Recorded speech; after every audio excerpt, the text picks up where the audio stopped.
రక్షకుడైన యేసుక్రీస్తు నామములో మీ అందరికీ మా పరమ యెరూషలేము మినిస్ట్రీస్ ద్వారా హృదయపూర్వకమైన వందనాలు తెలియజేస్తున్నాం. దేవుని మహావాత్సల్యతను బట్టి పరిశుద్ధ గ్రంథములో జపనయ గ్రంథం 3వ అధ్యాయం 17వ వచనం. జపనయ గ్రంథం 3వ అధ్యాయం 17వ వచనం. నీ దేవుడైన యెహోవా నీ మధ్య ఉన్నాడు, ఆయన శక్తిమంతుడు, ఆయన మిమ్మల్ని రక్షించును, ఆయన బహు ఆనందముతో నీ యందు సంతోషించుచున్నాను, నీ యందు తనకున్న ప్రేమను బట్టి శాంతమును వహించి నీ అందరి సంతోషము చేత ఆయన హర్షిస్తున్నాడు. ఈ వాక్యములో నీ దేవుడైన యెహోవా నీ మధ్య ఉన్నాడు, ఆయన శక్తిమంతుడు. ఆయన ఎవరంట? శక్తిమంతుడు. ఈరోజు వాక్యం ఆయన మీ మధ్యలో ఉన్నది. ఆయన ఆరాధిస్తున్న మీరు ఆయన ఎవరనుకున్నారు? శక్తిమంతుడు, బలవంతుడు, ఘనవంతుడు, గొప్పవాడు, సర్వశక్తిమంతుడు ఆయన. కాబట్టి ఆయన మన యందు సంతోషమును హర్షిస్తున్నారు. ఈరోజు వాక్యము చెబుతున్న మాట, ఆయన మన మధ్యలో ఉన్నాడు, ఆయన మన మధ్యలో ఉన్నాడు, ఆయన మన మధ్యలో. వాక్యం చెప్తున్న సత్యం ఇది. ఆయన శక్తిమంతుడు. యోధా పత్రికలో ప్రకటన గ్రంథం చివరిలో ఉంటుంది. యోధా పత్రిక 1వ అధ్యాయము 23వ వచనం ఉంటుంది. యోధా పత్రిక 23లో చదువుతున్నాం. అగ్నిలో నుండి లాగినట్లుగా కొందరు రక్షించడి, శరీర సంబంధమైన వారిని అపవిత్రులకును ఏ మాత్రము నొప్పుకొనక దానిని అసహించుకొని భయముతో కొందరును కరుణించుడి. ఇక్కడ మీరు చూడండి, అగ్నిలో నుండి లాగినట్లుగా కొందరిని రక్షణలోనికి రక్షించుటకు ప్రభు చెప్తున్న మాట. ఆయన శక్తిమంతుడు, ఆయన శక్తిమంతుడు. పాపములో నుండి, వ్యసనములో నుండి, అంధకారపు చీకటి బలహీనతలో నుంచి లాగుతున్నాడు. అందుకే చెప్తున్న మాట, ఆయన మన మధ్యలో ఉంటే వారికి చేసే కార్యాలు అద్భుతమైన కార్యాలు. కొందరు నానా విధమైనటువంటి విషయంలో పడిపోయి ఉండగా రక్షణలోనికి ఆయన నడిపిస్తున్నాడు. ఇంత స్వార్థ ప్రకటన చేస్తూ జరుగుతూ ఉన్నటువంటి విషయంలో ఇంకా కొంతమంది విననొల్లక తోసిపుచ్చే వాళ్ళు ఉన్నారు. ఇవన్నీ మేము ఎప్పుడో విన్నామనేటువంటి వారు ఉన్నారు. కొందరు ఇంకా హేళన చేసేవారు ఉంటారు. ఇలాంటి వాళ్ళ కోసం బైబిల్ ఏం చెప్తుందో తెలుసా? హెబ్రీయులకు రాసిన పత్రిక 10వ అధ్యాయము 37, 38, 39 ఈ 3 వచనాలు చూస్తున్నాం. 37 చదువుతున్నాం. ఇంకా కాలము బహు కొంచెముగా ఉన్నది, వచ్చువాడు ఆలస్యము చేయక వచ్చుచున్నాడు. నా ఎదుట నీతిమంతుడైన వాడు విశ్వాసం మూలముగా జీవించును గాని అతడు వెనకకు తీసిన ఎడల అతని యందు నా ఆత్మ సంతోషించదు అని చెబుతూ, అయితే మనము నశించిపోవుటకే వెనకు తీయవారమై కాము కానీ ఆత్మలు రక్షించుకున్నట్టుకు విశ్వాసము కలిగిన వారమై ఉన్నాము.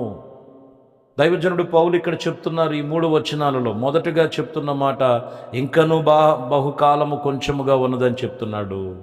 రెండవది అంటాడు, విశ్వాసం మూలముగా జీవించిన వాడు దేవుడు ఆత్మను వెనకకు తీయకూడదు. వెనకకు తీసేవాడు నశించుటకే వెనకకు తీస్తున్నాడు. ఆత్మలు రక్షించుటకు విశ్వాసము కలిగిన వారమై ఉండాలి.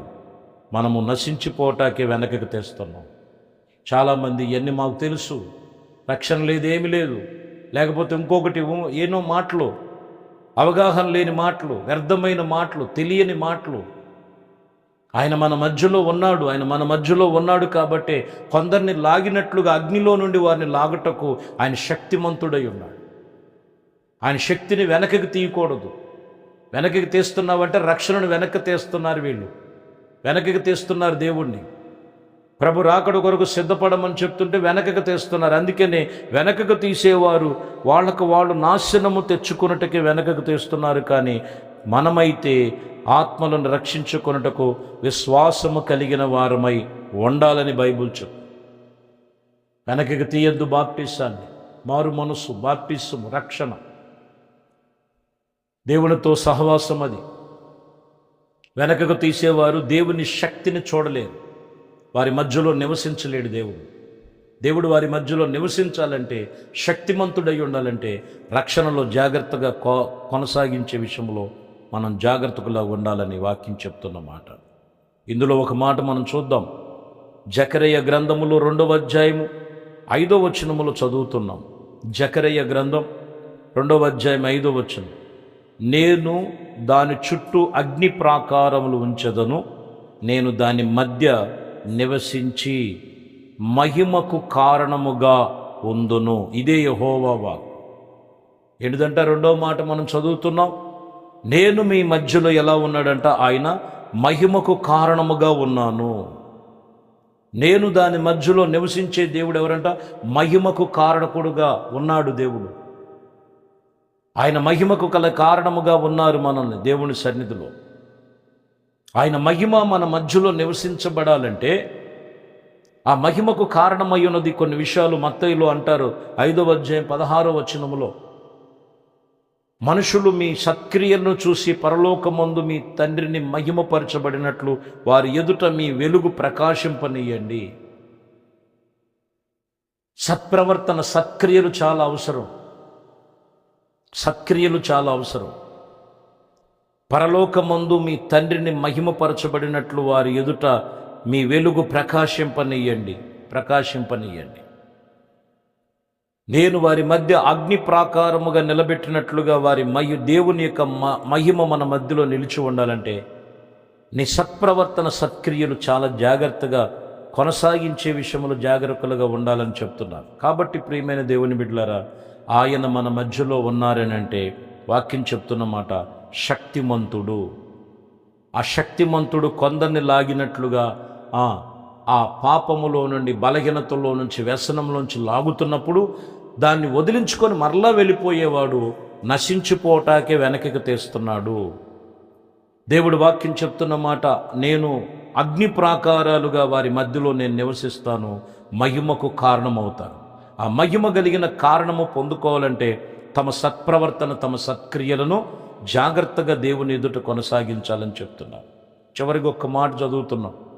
1 రాజుల గ్రంథములో 18వ అధ్యాయములో 36వ వచనం, ఏలియా అక్కడ ఆ పర్వతం మీద మనం చూసినప్పుడు బయలు ప్రవర్తల ఎదుట నైవేద్యమును దేవునికి అర్పించబడుటకు ఆయన ప్రవర్తల ఎదుట దగ్గర ఇదిగో ఆయన చేసినటువంటి కార్యములు దేవుడు సన్నిధిలో ఎంత మహిమపరచబడినట్లుగా ఉన్నదో ఆ వాక్యములో మనం చూడొచ్చు. 18వ అధ్యాయం 36వ వచనం, ఆ సమయమున నైవేద్యమును అర్పించే సమయమున ప్రవర్తలగు ఏలియా దగ్గరికి వచ్చి ఇలాగ ప్రార్థన చేసెను, యెహోవా, అబ్రహాము, ఇస్సాకు, ఇజ్రాయేలు దేవా, ఇజ్రాయేలు మధ్య నీవు దేవుడివై ఉన్నావని, నేను నీ సేవకుడనై ఉన్నానని, ఈ కార్యములన్నీ నీ సెలవు చేతనే చేసి తినని ఈ దినము కనపరచుము ప్రార్థన చేశాడు.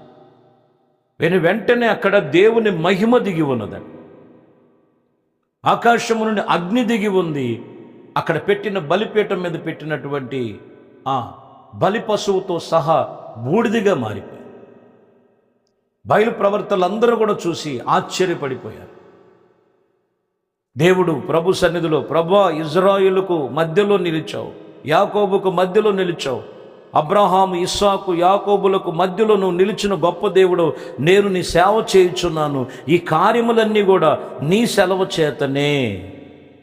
ఈ దినము అగపరుచు నాయన, ఈ దినము కనపరుచు.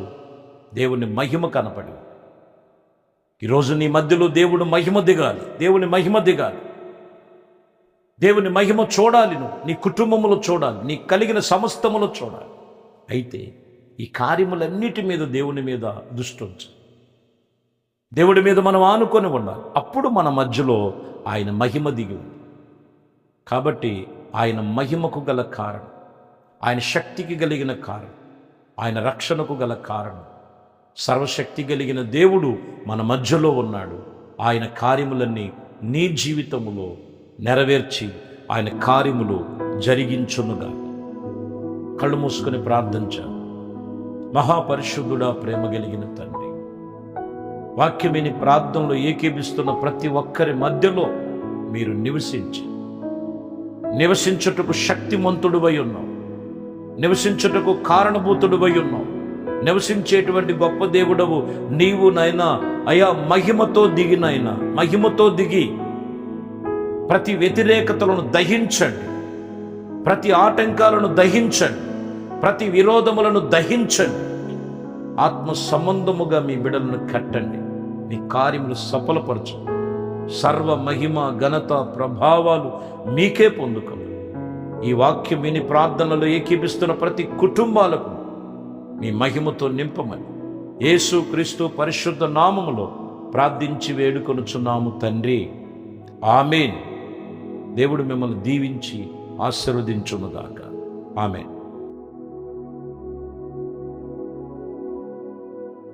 దేవునితో వచ్చిన పరిశుద్ధ